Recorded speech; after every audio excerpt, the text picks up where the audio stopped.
To fix a frozen phone touchscreen on Android, several factors should be considered. A frozen touchscreen can be caused by screen protector problems, system glitches, or physical damage. Removing the screen protector is a potential solution, as it may be affecting the screen's sensitivity due to dirt, moisture, or warmth underneath. Try removing the screen protector and confirm if the issue is resolved. Another option is to restart the phone, as a simple reboot can often fix a frozen screen. This can be done by pressing and holding the power button until the phone switches off, waiting a few minutes, and then pressing and holding the power button again until the phone powers on. It's also essential to inspect the phone for any physical damage.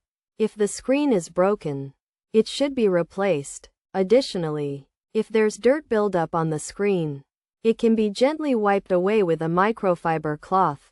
By trying these methods, fixing a frozen touchscreen on Android can be a relatively straightforward process.